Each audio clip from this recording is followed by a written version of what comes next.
Estamos hablando aquí sin vueltas en RPP Televisión. Soy Jorge Rodríguez y no nos olvidamos que hoy es 14 de febrero, Día del Amor y la Amistad, Día de San Valentín. Pero ¿se han fijado que hay muchos casos de parejas políticas que han pasado en poquísimo tiempo, del amor al odio, literalmente? Vamos a revisar algunos de los casos, tal vez el más reciente, ya lo tenemos en pantalla. Es el de Dina Boluarte, actual presidenta de la República, y el exmandatario Pedro Castillo. Ambos iban en la misma fórmula presidencial. En su momento, Dina Boluarte señaló que si Castillo Terrones era vacado, ella inmediatamente renunciaría, que no seguiría el camino de la sucesión constitucional. Sin embargo, llegado el momento, ya sabemos lo que pasó, y hoy Dina Boluarte es mandataria del país. Así como hay otros casos y vamos a analizarlos hoy, teniendo como marco el Día de San Valentín, el Día del Amor y la Amistad, con Joseph Dager, historiador, vicerrector académico de la Universidad Antonio Ruiz de Montoya. Profesor Dager, bienvenido. Jorge, muchísimas gracias por la invitación. Encantado de estar aquí acompañándote en esta nueva aventura. Muchísimas gracias.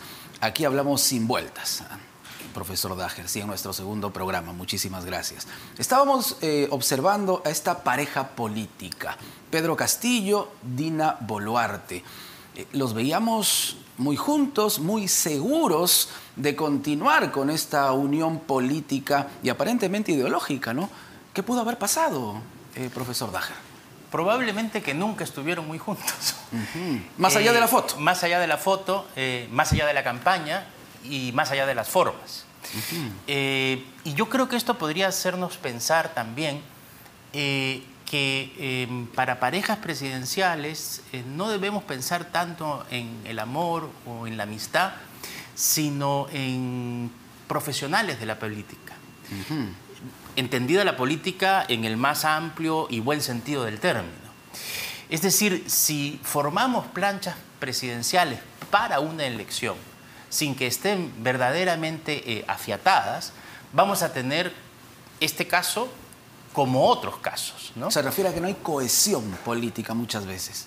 Me refiero a que muchas veces estamos acostumbrándonos a armar partidos, planes de gobierno o planchas presidenciales pensando en la elección. Y no pensando programáticamente, no pensando en verdaderas coincidencias, o por qué no también en diferencias. No todos tenemos por qué pensar iguales. Quizás eso es lo interesante de un partido político y de militar en un partido político. Es decir, que ahí se van tratando las diferencias, viendo las semejanzas, discutiendo sobre determinadas cosas. Si pensamos nuevamente en este caso, sí, podemos Castillo-Boluarte. Castillo-Boluarte, podemos darnos cuenta que nunca estuvieron muy unidos. Es decir, a veces queremos dar la impresión que Dina se apartó de Castillo, digamos, casi hacia el final. Eso no es tan cierto. En términos románticos, ¿era una relación tóxica? Era una relación complicada. Por decirlo menos. Era una relación complicada donde hay que reconocerlo. Dina nunca tuvo el favor absoluto presidencial. Siempre hubo una desconfianza del uno con el otro. Y claro, eso pasa porque, nuevamente, repito, se hacen parejas sin conocerse lo suficiente. Bueno, como en el amor mismo. Correcto. Como en el amor mismo. Ahora, la degradación de esta pareja política ha sido bastante rápida, ¿no? En menos de un año, prácticamente, ya teníamos a Dina Boluarte a punto de asumir la presidencia. Claro, varias veces se habló de la vacancia del expresidente Pedro Castillo. Y ahora vemos, hace unos instantes hemos tenido al doctor Walter Ayala, abogado del exmandatario, habla de usurpación de cargo, ¿no? Califica, y lo hizo el expresidente Castillo, a Dina Boluarte de usurpadora. ¿Tanto puede cambiar una relación? Por eso, es que de pronto no cambia tanto, ¿no? Insisto. ¿Cree usted que nunca se llevaron bien? Yo insisto que estas diferencias estuvieron presentes siempre. Ahora, quizás sí habría que, digamos, no por hablar bien ni mal de la presidenta, pero sí quizás habría que señalar que que es verdad que la presidenta dijo en algún momento, si lo vacan a Castillo, me voy yo con él. Sí, claro, pero dijo. es también cierto que lo dijo en una circunstancia completamente distinta a la que sucedió cuando sucedió la vacancia. Lo dijo en una circunstancia en donde la vacancia no parecía ser muy legítima, ¿no? En donde se lo acusaba de incapacidad moral permanente sin tener todas las pruebas. Cuando lo vacan a Castillo, y esto hay que reconocerlo, lo vacan porque él mismo cae en la causal de vacancia por pretender impedir el funcionamiento del Congreso. Pero esas palabras le están costando bastante a la mandataria Dina Boluarte actualmente. Y no entiendo muy bien por qué no hay voceros que salgan a hacer la distinción. Cuando Dina Boluarte se compromete con determinada cuestión, es en un contexto determinado. Cuando finalmente asume la presidencia por sucesión constitucional, porque el golpe de Estado que hace Castillo, y digo que hace porque si solamente decimos intenta, pareciera inocente, el golpe que hace Castillo lo pone en una causal de vacancia y entonces lo pone en una sucesión constitucional. Vamos entonces con otra pareja política, ¿le parece, profesor Dager? Ya que hablamos del amor y la amistad. Otra relación amor-odio que se puede ver claramente es la pareja del expresidente Pedro Pablo Kuczynski y el expresidente también Martín Vizcarra, ¿no? Ambos compartieron una misma fórmula política. Los tenemos allí en pantalla, sonrientes, mirándose fijamente a los ojos. Los vemos allí, uno con sombrero, el otro con una sonrisa de oreja a oreja. Los vemos juntos, ¿eh? Bueno, parecía un romance político a todo dar, profesor Dager. ¿Qué pasó ahí? Parecía, y el mismo PPK decía, si me pasa algo a mí, tengo a mi Martincito y a mi Mechita, ¿no? Exactamente. Pero nuevamente aquí tenemos una pareja que se forma, digamos, parece que más por razones de conveniencia que por razones de amor, ¿no? Recordemos que en algún momento, me parece que Carlos Brus dijo que Martín Vizcarra en la plancha era la cuota provinciana o la cuota marrón o algo así. Es decir, no estaban buscando a Vizcarra por realmente lo que valía, si es que valía algo, ¿no?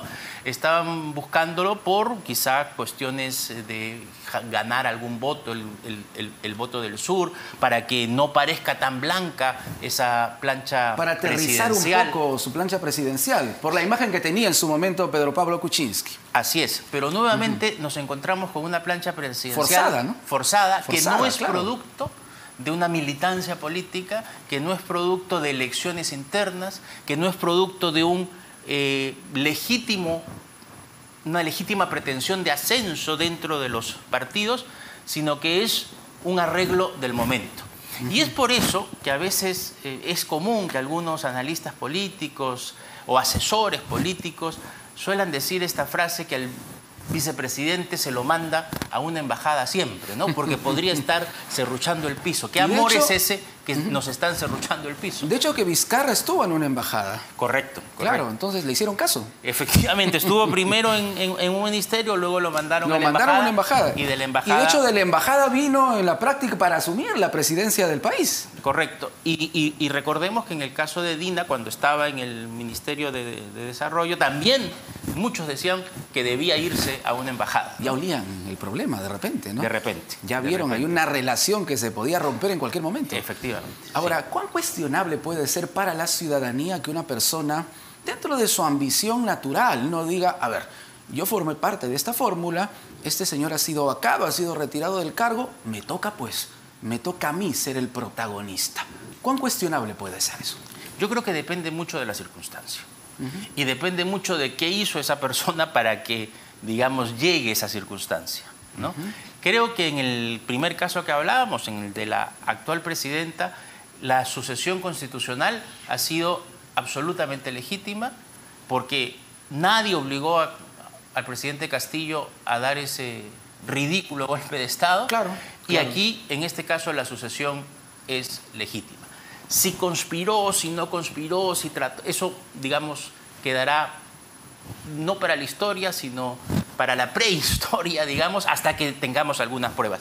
Lo mismo creo que con Vizcarra. Aparentemente él habría estado, lo ha declarado PPK, lo han declarado otros políticos, habría estado tratando de buscar esa presidencia, pero finalmente PPK renunció. Y nuevamente aquí se dio la sucesión constitucional. Constitucionalmente, bueno, era su lugar, era su momento.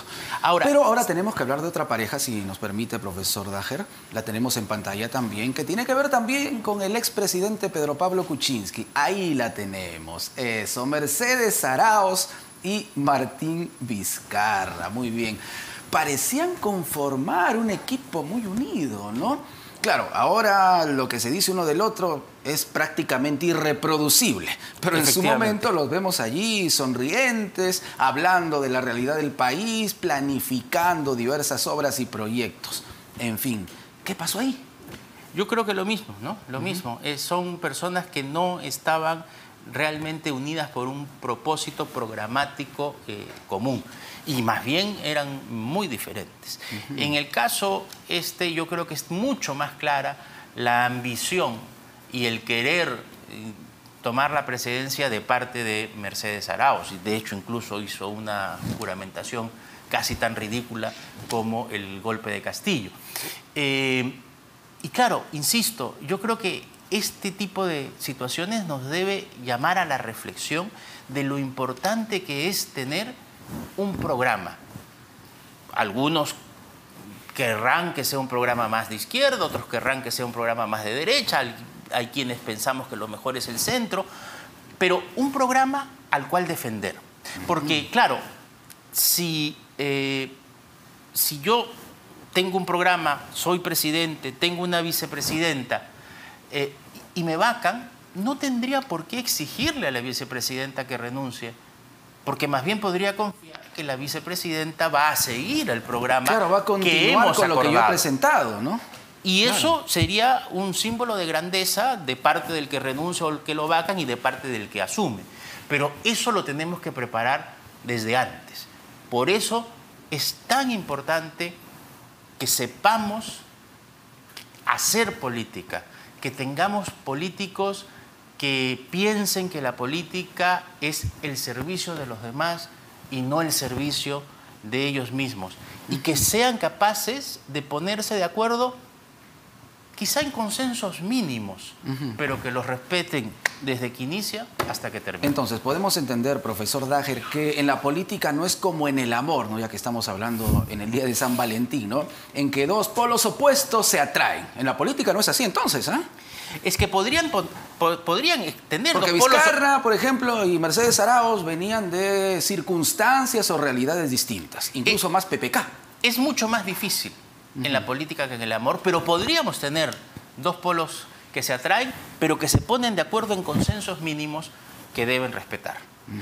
Pero en la política, como en el amor, la atracción no es lo único que vale. El amor, ahí está el punto, la relación de pareja, es un trabajo constante del día a día, sacrificio tras sacrificio, pero satisfacción tras satisfacción también.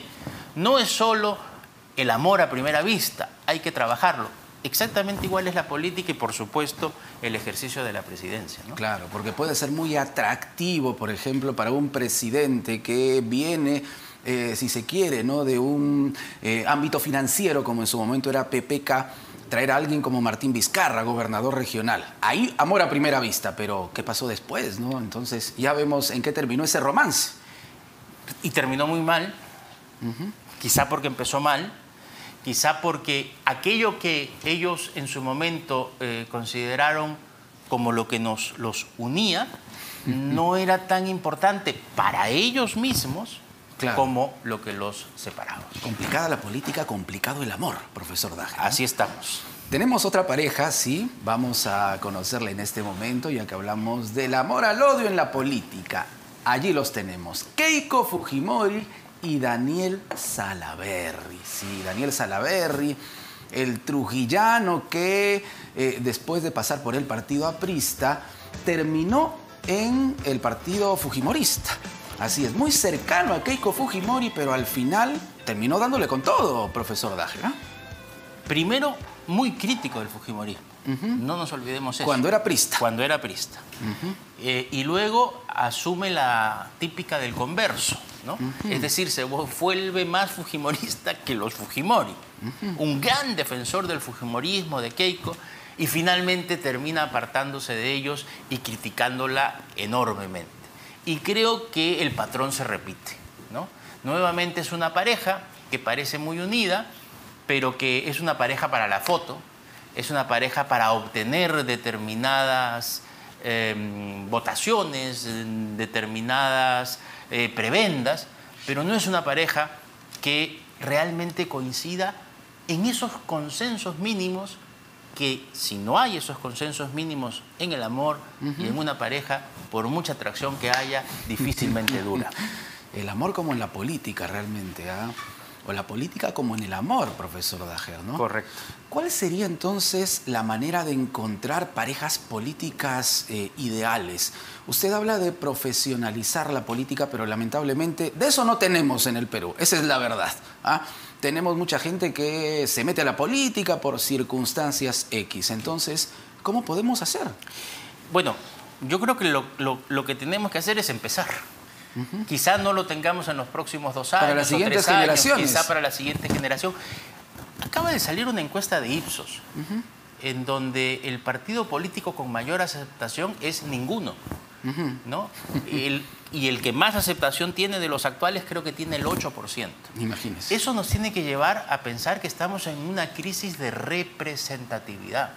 Y probablemente las marchas, las protestas que estamos viendo, más allá, por supuesto, y condenando los abusos y los infiltrados violentistas, pero ese sentimiento de protesta, de hartazgo, probablemente nos está hablando de una fuerte crisis de representatividad. Eso tiene que llamarle la atención a los partidos políticos, eso tiene que llamarnos la atención a todos los que de alguna manera estamos viendo la política y nos tiene que motivar a hacer política de otra manera. A eso es a lo que me refería con profesionalizar la política. Es decir, que sea realmente un tema de los asuntos públicos para el público. Interesante, realmente, profesor Daher. Muchísimas gracias.